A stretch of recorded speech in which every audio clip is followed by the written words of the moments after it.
being alone. Sometimes it's being asked to change ourselves in order to be accepted.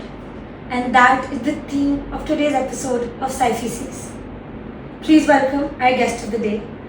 I don't think it will be fair on my part to introduce them, so I'm gonna give the stage to you now to introduce yourself, because no matter what I say, I don't think I'll be able to do a justice to your introduction. I think I as a person, I always love shaking things up a bit, so I think I'll save my name for the last. I am a queer person, my pronouns are he, they, and I have been a student of psychology for the last 7-10 years now, ever since my high school, and now I work extensively with culture, with queer people, with identities, and with power as a system. Shall we get started? Sure. So, why don't you take us back to the moment where you felt that something was just different? And I don't mean wrong or necessarily painful, but just different.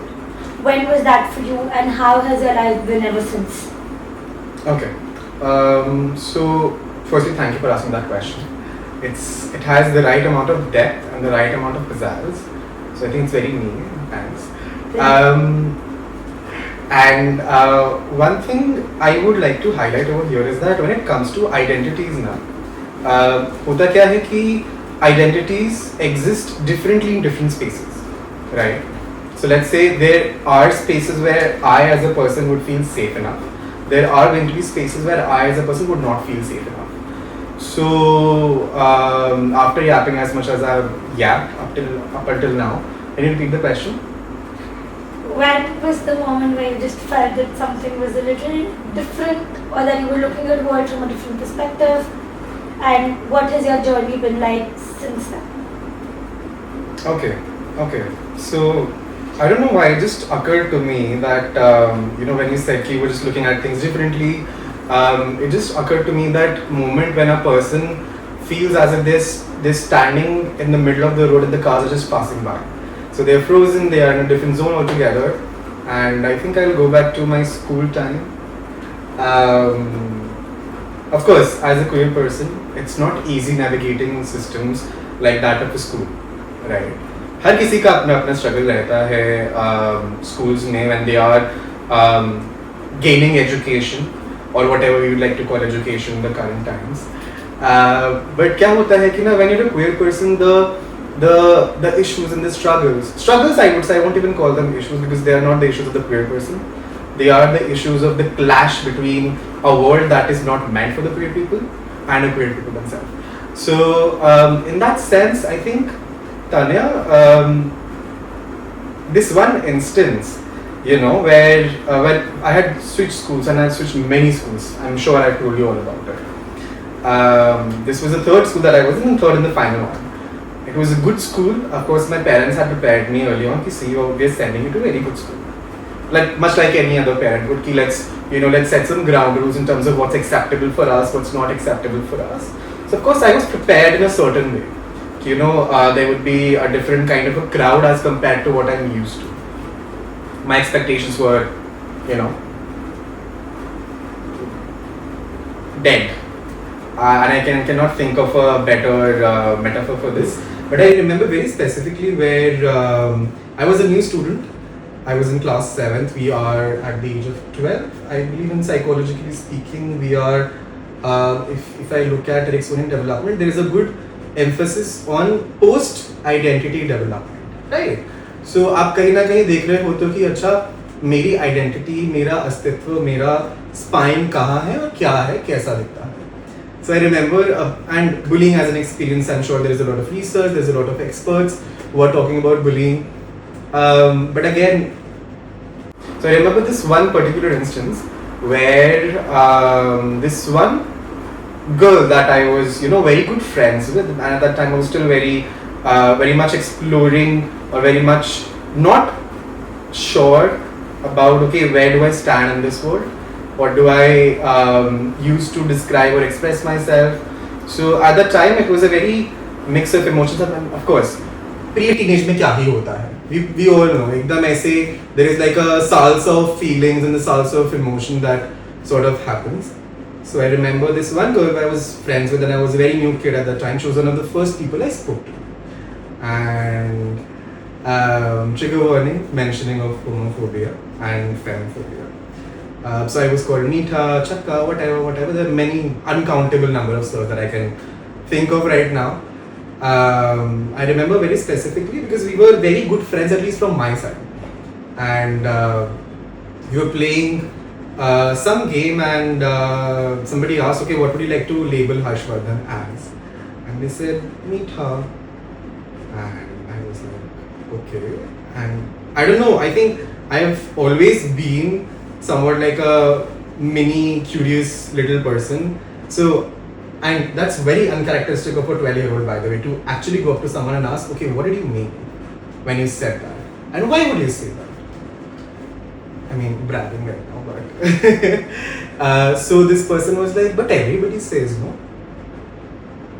So at that time, I think I learned a lot about how social dynamics work and how the world is rather a hierarchical system where some people would be considered to be on top and some people would just not be at that place, and how that looks like when you're experiencing life at where you are in that hierarchy. So at that time, at that moment, I think that was the first time when I zoned out and not daydreamed, if you know what I'm talking about. I mean, as far as I remember, I've always daydreamed like a stupid, crazy person, but I think that's how it goes a lot of times. And that's when something just shifted. I won't even call it broken, I won't even call it messed up, I won't even call it, I would not give it a negative connotation, but something just shifted. So I think at that time that was one of the physical experiences of feeling unsafe, right? When you're a different person, you know internally. A lot of times, a lot of queer people know internally that they're different. So when we live in a society like India, we also understand that, okay, being different would mean these many things. Why are we conditioned like that, right? So knowing is one thing and experiencing is one thing. So I think this was the experiential knowledge that I gained in that moment at the age of 12, and ever since then I think that's been a very long journey ahead. Okay, I think when we talk about the society today, or when we talk about the world that we're living in, people don't even realize the slangs that they're using. They just say it because everybody else is saying it. Exactly. So it just becomes like a cool thing to say, rather than actually understanding the negative outcomes of it or how it would affect the person standing in front of you. And the only people who can actually ever get it are the ones who have been on the receiving end of it. Exactly. And for everybody else, it just becomes something to be proud of or feel cool about, that, oh, I said this. Particularly in teenagers, I think the lack of maturity and the need of fitting in makes them say things which a lot of times I've seen people regret in the future as they grow up and they feel that, oh, you know, in the sense of immaturity, I did this and I did that. But the one thing they don't realize is that what is done and that is done, and your regret today does not change somebody else's experience. Okay, and that's a very interesting point that you brought up, and I may sound a little controversial, maybe attacking, and I'm fine with that. The regret part that you spoke of, that is also something that's very specific to who you are as a person.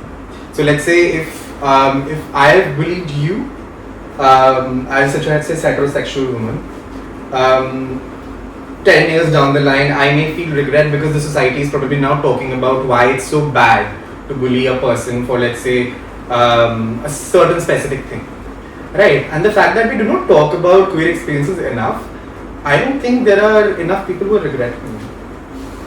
Because still, even up until now, being cis heterosexual is a default, and being me is a gun.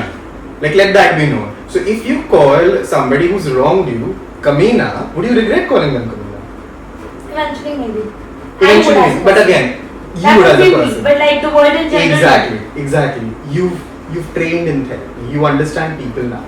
How many of us, how many of the viewers, how many of the people who are out of this room, out of this center, can actually say that we understand people. I mean, even we can't say we understand people. That's a That's red flag for us also. Big red flag for therapy. Kids don't call.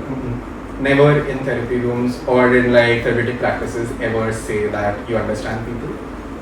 So that's about it. I think dread also, when it comes from a perpetrator's end, is something that is very identity based. So if you find yourself to be of an identity that was oppressed, that still is oppressed, even though there is a lot of media coverage around it, people still would not regret. It's just the difference. The only difference is that us time pe I was dealing with the oppression in a darker corner. Now there is a bit of limelight where I can do it in public and get some attention. Okay, on the lines of spicing things up, we would like to move towards the myths and facts. Okay, let's go. Okay, first, if your therapist isn't queer themselves, they can never truly understand you. But can anybody ever truly understand somebody?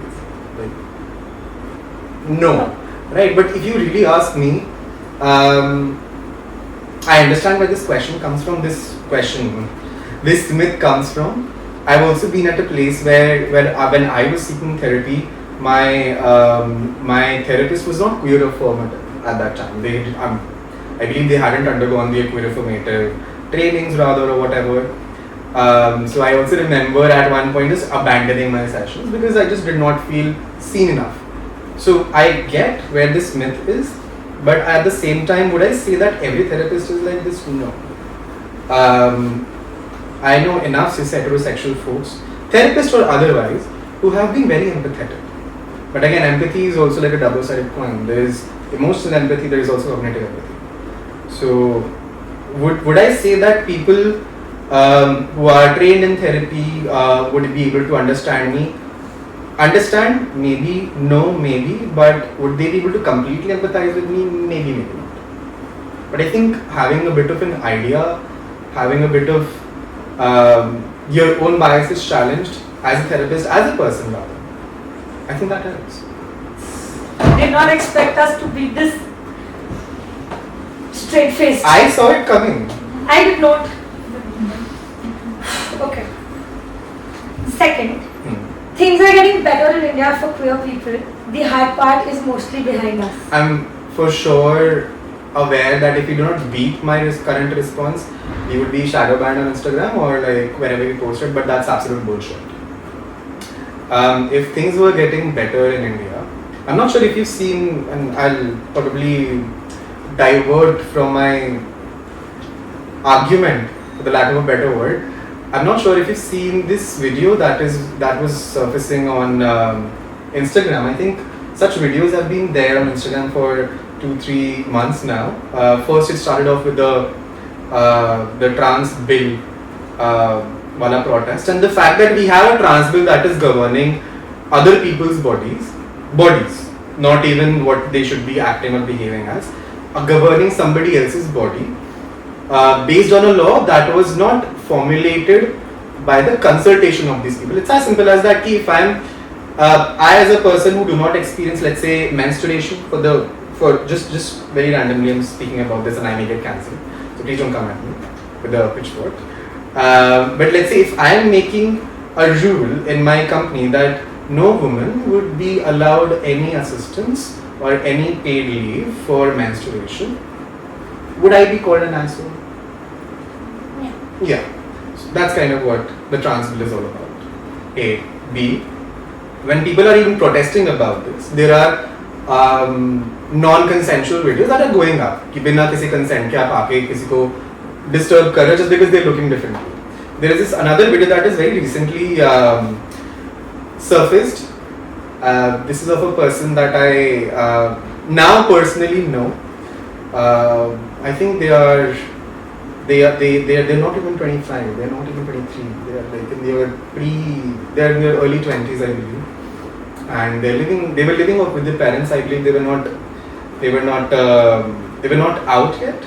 And they were at the CJI protest, that Cockroach Janta Party, this protest that was going on against the educational environment that we were in. So वो जनाब जिनके पास वो camera था, वो जाते हैं उनके पास, वो बोलते हैं कि अच्छा, what are you doing here, what is happening, what's not happening. But in this very specific clip it says अच्छा अगर आप जैसे लोग देश को आगे बढ़ाने आएंगे तो देश आगे कैसे बढ़ेगा? So are things getting better in India? Let me sort of put you on the spot and ask you. And mind you, after this, when I spoke to this person on a personal note, and they answered the question in a very courageous way. But I think courage came at a cost because they were kicked out of their house. They had nowhere to be. All because they were outed by somebody who doesn't understand how it goes. Like if I were to take up anybody's Aadhaar card, it would say male, female, or the third gender. Now, what they essentially did in the trans bill was they removed a lot of identities who could call themselves a third gender and avail whatever, and I must emphasize on the word whatever, privileges that they were getting. But of course, we also have the data with us. So, were they getting any privileges? That's again, I think, a conversation for another episode. OJ. That was Jill inviting himself for another episode of PsyPhy Says. That sounds done. Okay, moving forward. If you're proud of who you are, you don't need help. Okay. So, are you proud of being a woman? Do you not have issues despite that? Yes. Okay, I think I just answered that for you. Yeah, like, are you calling that this was a waste of time? No. Hello. But yes, definitely that's a myth. Because it's as simple as that. Even if I'm proud of myself, there are going to be certain things. See, if I've come out and if I've accepted myself, that doesn't mean I'm flawless, or that doesn't mean that things would not bug me. It just doesn't work like that. So, again, therapy is not something that queer people avail to become proud of themselves. It's just something that people avail when they are in need of that. Okay, last for this section. So soon? Yeah, Okay. for this section. Okay, fair enough. Not for the podcast. Fair enough. Studying psychology makes it easier to deal with your own stuff. You understand yourself better, so it hurts less.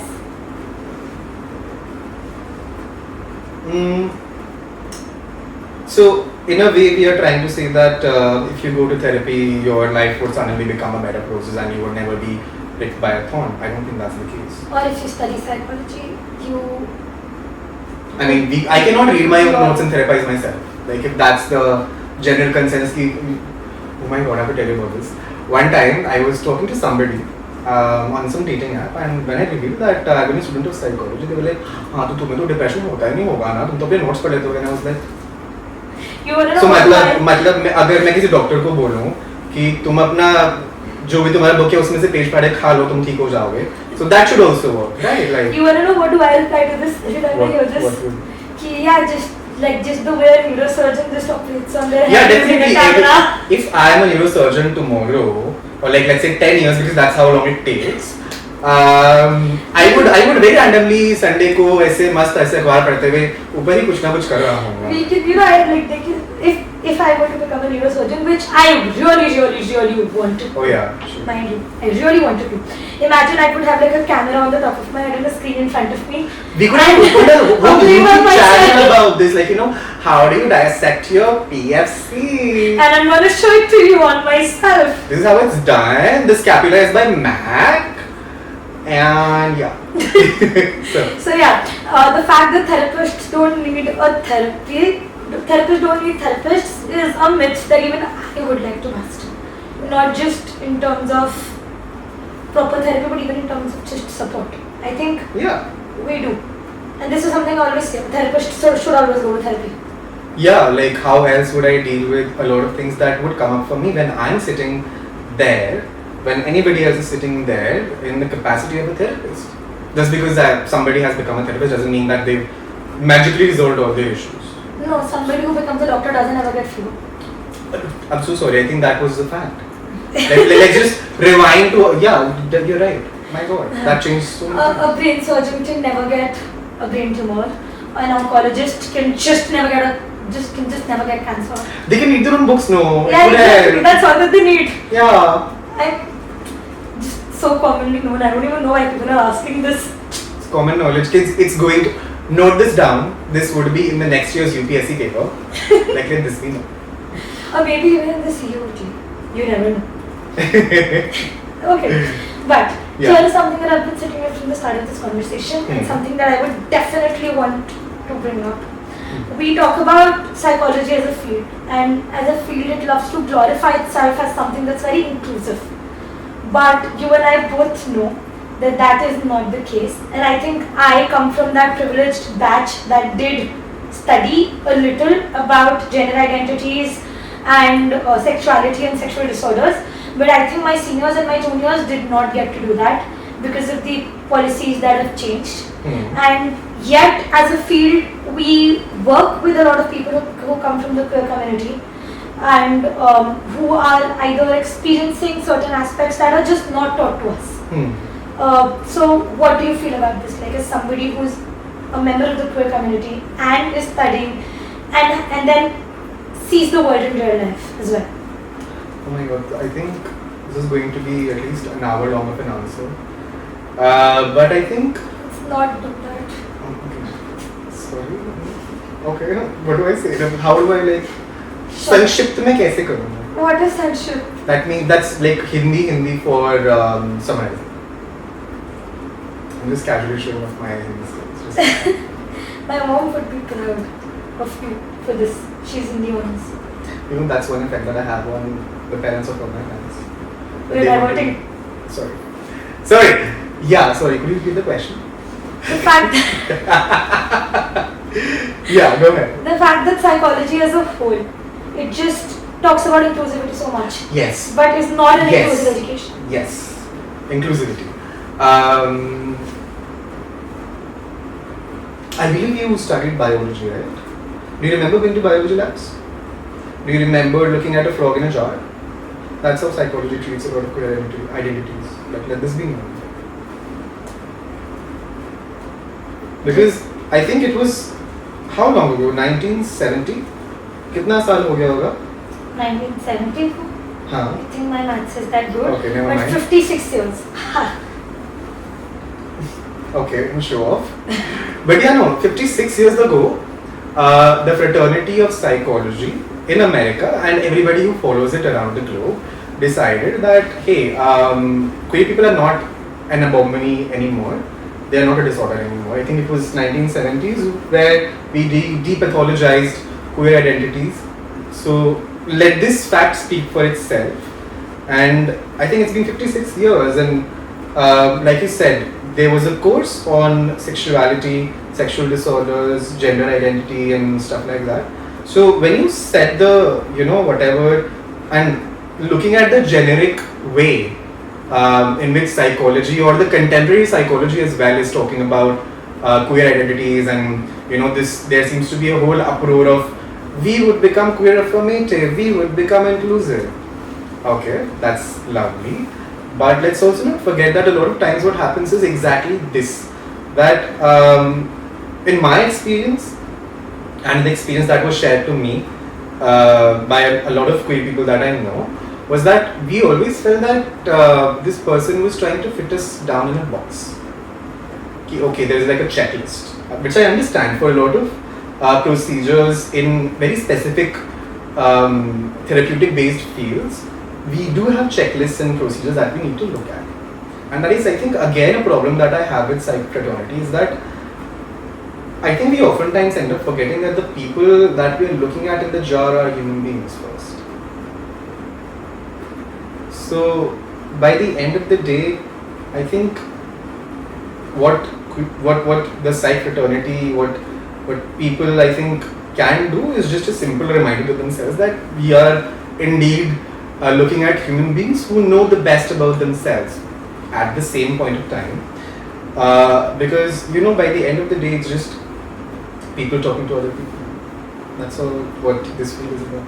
There's this quote by Carl Rogers, I think, which says that you can learn all the theories, memorize every fact, but don't forget that when you sit in front of another person, you're just another person. That is true. And I think that is where the humanistic therapy comes from as well altogether. Yes. Okay, so before we started recording today, we asked our community about something that they would like to ask. And we have anonymous questions from them. Okay. I'm exhausted from explaining myself everywhere I go. Does that ever stop?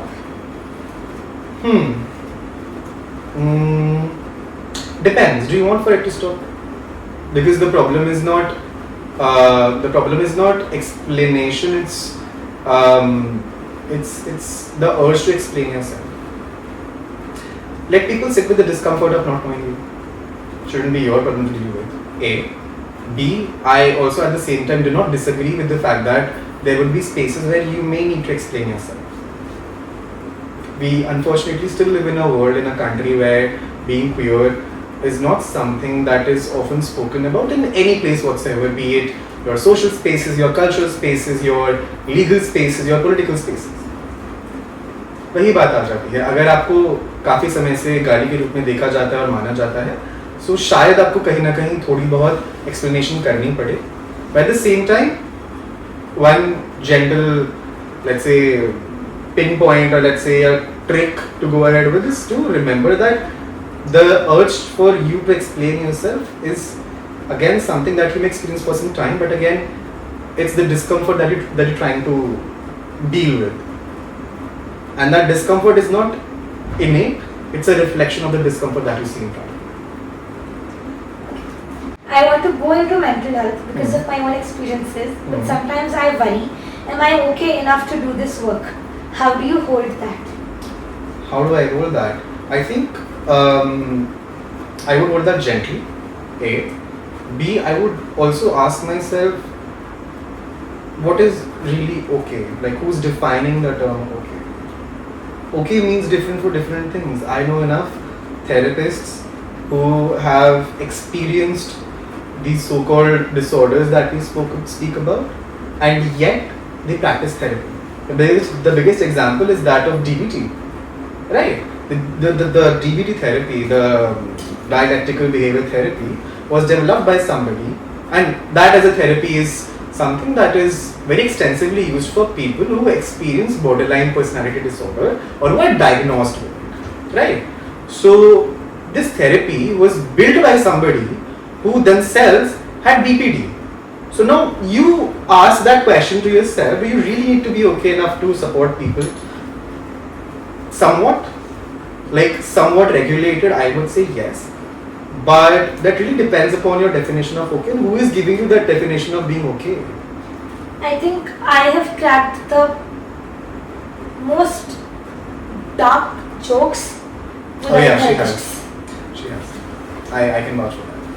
Yeah, I think what I've done a lot, and what a lot of people around me, and I'm not going to support this in any manner, I'm not promoting this in any manner, but this is what works for me and certain people around me, is that we keep all our seriousness for the therapy session.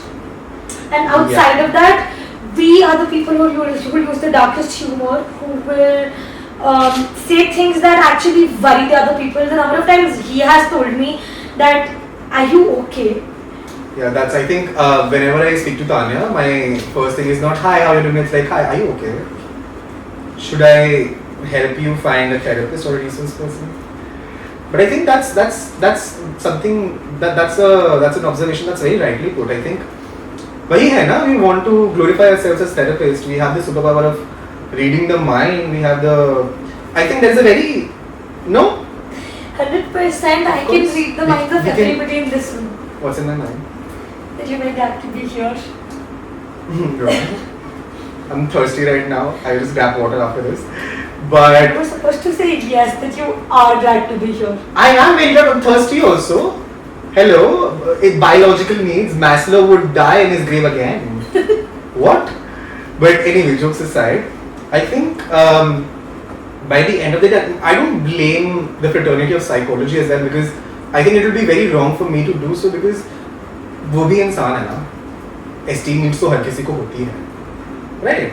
So that being said, I think a lot of it comes from this I know about human mind, or the fact that I know I've read books, I've done the courses, I've done the supervision, I have a supervisor, I regularly update myself, so I've written research papers, I've done everything that is there on the book and beyond, so I know better. But I think maybe you do, but there is also a possibility that maybe you don't. So how would you hold that? I think we're just people with big brain energies. Energies. not the facts though. Yeah, just energies. We Just like energies. to present ourselves as know-it-alls. Yeah, I think that's like a holistic community level of a coping mechanism. Like I think I could write a book on this. Yeah, we should. We should write a book on this. If you ever end up seeing a book on how psychologists are not know-it-alls, you can see the authors. It would be us. And the next time we are together on a camera, if it's not for a podcast, it will be for like these Bibles. So, yeah. Next, how do I know him? Yes. I want this clip definitely now. मैं zone out हो गया ना दोबारा से फिर वापस zone back in नहीं हो पाऊंगा. हम कर देंगे hypnotize करके. Oh, do you know psychologists can hypnotize you? Juicy. No.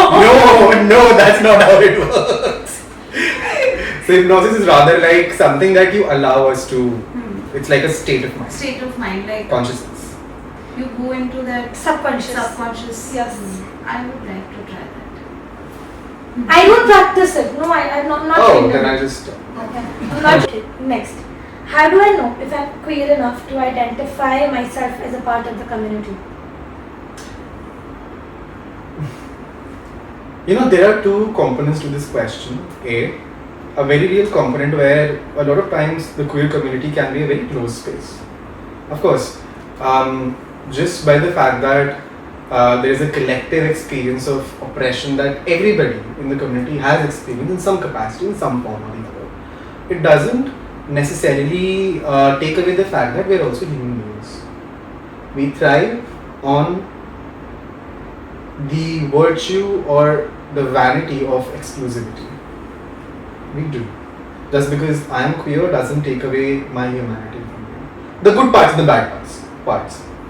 So that being said, of course, queer spaces, queer community can look a lot excluding, even though that's very ironical, because assuming from the ideas of the community that we are sort of fed that these are the people who were not accepted by the society, they've come together, they've created a quote unquote community, it's going to be all Barbie's dreamland, but it's not, unfortunately. A lot of realities that are existing beyond the communal space exists in the community also. So that question, that experience is very, very valid. So I do see you, whoever this person is, I do empathize with you because I've been there on that side of the conversation. Now, just because you're queer doesn't mean you have to come with a bar, right? There is no checklist कि आपको in 10 boxes में से कम 9 तो करने हैं वरना मैं आपको प्राइड पे नहीं आने दूँगा. Is it like possible? Can I do that to some allies at least? Like I would want to do that to some allies because I know enough of them who could be better. But jokes aside, there is no scale for that. There is no scale. Very fortunately, even though where we live, you may never know what can happen next. There is no scale that can measure your queerness, and there is nobody who's physically gatekeeping the community. However, at the same time, I do not invalidate your experience. So I think you are who you are, and just like there is no bar for being a human being, there should be no bar for being a queer person. Just because you're a queer person doesn't take away everything else that you are also. So it's not like I need to have 10 rainbow badges to be a part of the pride or to be part of the community. You can just come with one. Okay. And I love that statement, the last statement. That's my it. copyright. Just saying. It still goes on the contract. Fair enough. Like you said it, so it will still be your copyright. Yeah, bro. Like. Okay, next. One word for your younger self. Nothing. Why should I? If I were to say anything to that person that may validate or invalidate their experience, and it's going to be maybe a smoother journey for them where they are in life. But then at the same time, there would be something about them that would not remain the same, that would not make me who I am. So the fact that I understand society from my own lens, the fact that I understand culture from my own lens, the fact that I understand psychology from my own lens, the fact that I see the world the way I see. It has been shaped by every experience, be it good, be it bad. Yes. Do I curse people who were a part of that experience? Yes. Do I sometimes wish that they kind of enjoyed themselves randomly? Maybe. Do you Let's want not- that to go on camera? I mean, I'm not against it. If you're okay with that, I am okay with that. I'm just saying. But jokes completely aside, I think I would not say anything to them. I'll just view them from afar and be very. Because had I not been cringy, had I not been basic, for the lack of a better word, had I not been foolish, had I not been toxic, had I not been shallow, had I not been an asshole to people, to myself, to even my parents sometimes, I don't think I would have been the Harshvardhan that you see in front of you right now. I think there would be parts of my empathetic landscape that is in my mind and in my heart that would just not be decorated the way it's decorated right now. Okay, and for the Harshvardhan that we had with us here today, we have a rapid fire round. Again, We that got was another next rapid time. fire. That was myths and yes. facts. Okay, fair enough. For somebody who just did myths and facts, you need to get your facts right. Good that you said the okay, fair enough. Okay. You can also use that clipping, You can blackmail me now that we have like similar clippings of each other. Yeah, of us doing Equity, inclusion, yay! Yeah. Okay. Now for this, there is a simple rule. You can explain your answer later, like right after you say it. Fair enough. But that answer needs to be, Like this. it should be like a no filter, just say it out. If I say And then we if can I figure do- out if we want it to be in the videos or Yeah, not that's a good thought right there. Because if I be instinctual, it kind of might invite a more. But then at the same time, a rapid fire is supposed to be instinctual. Fair enough. Let's bring it on. Okay. Please don't cancel me for the question. Us. Please don't cancel us. Yeah, sorry. This is also going on Inclusive DBH. Hi, DBH is my thing. Moving on. Market. कर लेना. Okay. Pride parade, healing or overwhelming? Depends on who you're standing. If you're somebody who had asked that question, am I queer enough? It can be very overwhelming. Was it overwhelming for me? Yes. Was it healing at the same time? Yes. I remember that there was, when I went to my first Pride, and I think I was 17? And I had gone right after something that I was experiencing. So when I went there for the first time on my first Pride, I was very overwhelmed. And I felt the exact same thing. I'm not fucking queer enough. What am I wearing? What am I looking at? How am I even behaving? This is not like queer enough. But at the same time, I think I somewhere down the line saw a possibility that I could be queer enough for myself. Right? So there was, and I'm somebody who looks at not only what I'm, who absorbs knowledge not only from observation of the outside but also of the inside. So I very vividly remember this ease in my chest, as if one knot that had always been there had just untangled it. So there was a very different sense of queer joy that I experienced. I think that was my first experience, not my first. Actually, that was one of the memorable queer joy experiences for me. My first one was way more fabulous. Would you want to describe that? Later after that, after this round maybe, sure. Okay. One word for your younger self. This bitch. Yeah. The moment you decided to study psychology, was it a choice made by you or did this field choose you? It was both. I think I'm not sure if you watched this movie. It's an anime movie. Have you watched animes? I really hope somebody who's watching this podcast watches anime. So I hope. One of our live audience members does. So yes. I hope they're able to relate to what I say, and also our viewers. There is this movie called Your Name.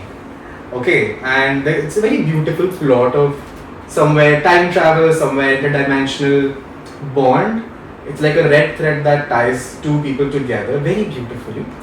And the climax is when those two people existing in their own separate timelines come together at one particular plane in very, very different timelines, might I add, and then they just ask each other, Ki me no naiwa, what is your name or who are you? So I think I had somewhat of a similar experience with psychology as a field, where I think I've always been like this curious person who was, observant, fabulous, extroverted selectively, but at the same time also thinking a lot about why are people behaving the way they are. Like I'm not acting like this. What's wrong with you?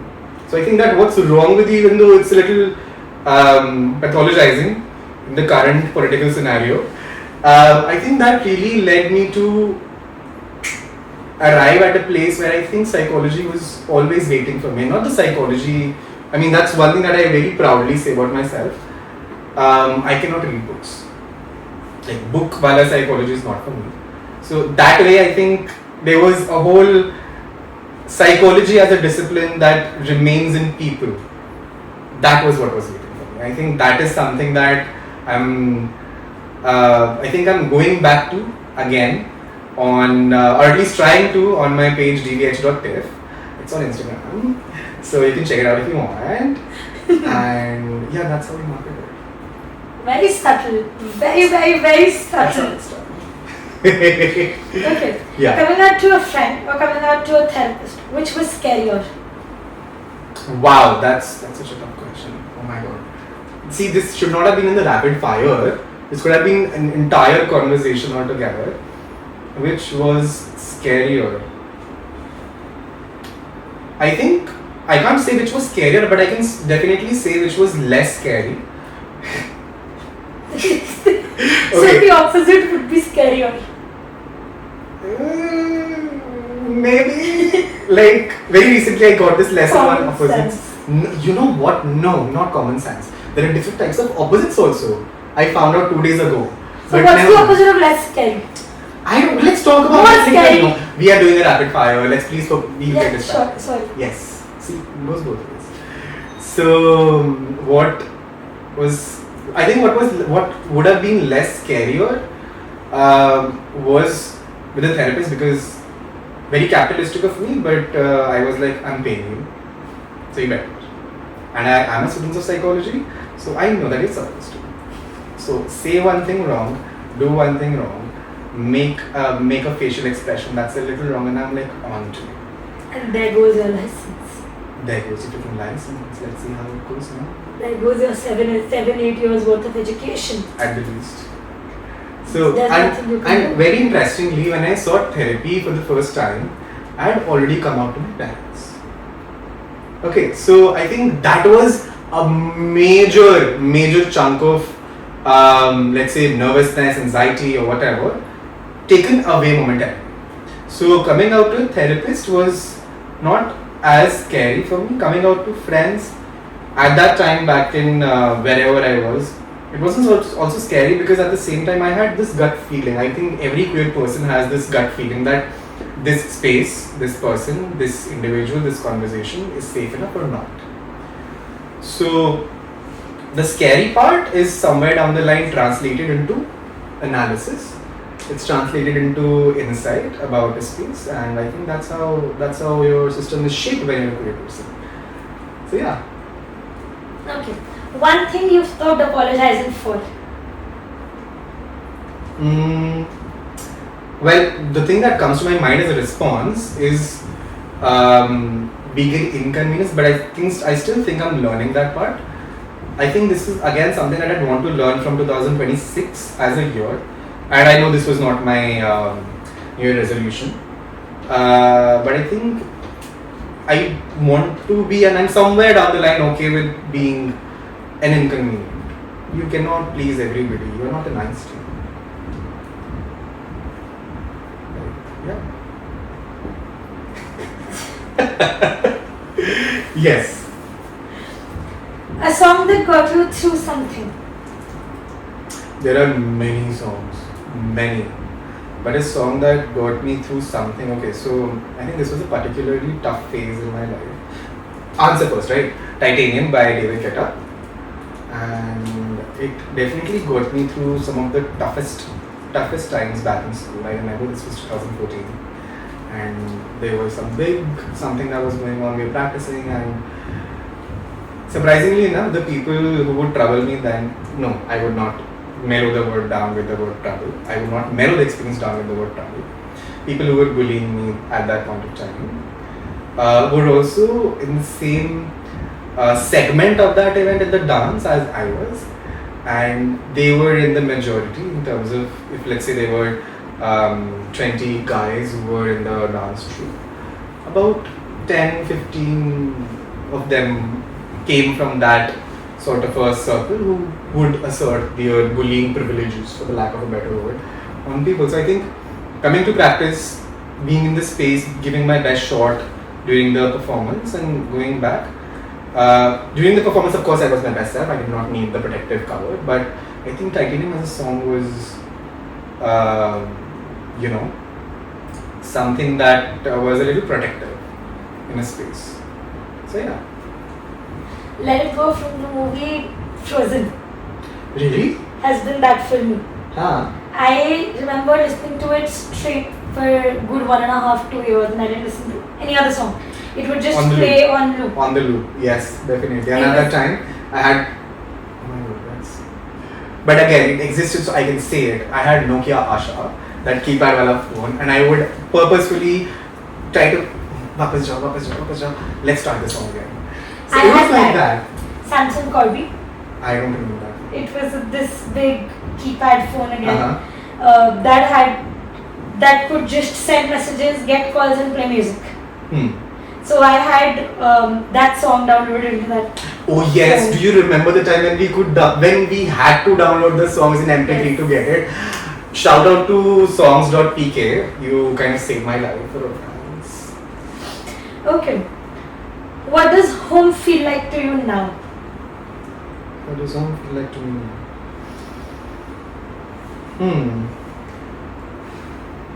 That's a very, very deep question, my lord. I think it depends on the day, but mostly I think I would say it's where I can find thera. Not silence, thera. And I found that kind of a thera in a lot of places, not just my physical home where I live. So my room, of course. I've made it up just the way I like it, in just the colors that I like it.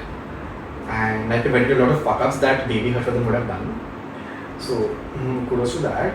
But I think the bhav of thera, that wherever I experience it, I think that becomes a bit of home for me. I think I'll give you a bit of instance.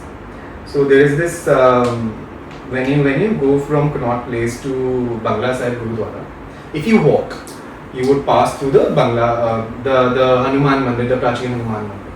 So once you move on from there, there's a very specific place where I would sit and just eat for some time. In the background, there were bustling of the cars, the honking of it, and that was oddly very peaceful for me. Like doing that on a random Saturday winter morning, around 11-12 p.m.ish, when the sun would also be just warm enough. So I think that's the go-to experience of mine when I say ki there was a bit of thera and there was a bit of feeling of home. So I think for me, feeling of home has been, or somewhere still is, the essence of thera. Okay. This does. Kafi deep ho gaya na? Thoda sa. Okay, let's But share. it's a good thing. Okay, fair enough. Okay. This does bring us to the end of the podcast. No, we are continuing talking. That's not what? No. But before that, there's like a fact that I would like to tell. About 5-6 months ago, when he visited PsyPhy, I remember we were having a conversation and we were just randomly yapping. And I told him that, whenever I start my own podcast. It started with we should do a podcast. Yeah. Because you were yapping for like good 1 hour and more. Yeah, it started with a good 1.5 hour yapping session. Yeah. Which led us to say that, my God, we should do a podcast. And eventually I said that whenever I do a podcast, you would be the first guest that I invite. And here we are today. and I'm very proud of you. For that, I'm very, very grateful that you remembered, because there have been enough, more than enough actually. And after this gets out, I think I would be cancelled by my own friends, with whom I had, with whom we've spoken, ki, let's start a podcast together, and like that never went anywhere. But I believe after this, that could go somewhere. I'm a keeper of my promises. Are you seeing my friends or not? I didn't, you did. Wow. Okay. But definitely, I'm very, very glad that we did this. So am I. So thank you so much for being here. Very honestly speaking, I could not have asked for a better start for PsyPhy Says. I think this definitely reflects on the whole idea that I had behind it, that I do not want it to be very filtered, I want it to be very real, and I wanted to always build a space where curiosity is what wins. Yeah. And I think this podcast does that for everybody. So It does. thank you so much for coming. And now that we are at the end of the podcast, would you like to reveal your name or like introduce yourself? Sure. So whatever you heard, it came from this person who is queer, who identifies as gender fluid, and their name is Harshvardhan. And you're watching PsyPhy Says in collaboration or X with DBH.tech.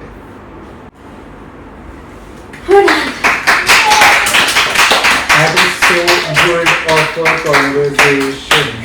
Loved it. भाई भूख लग रहा है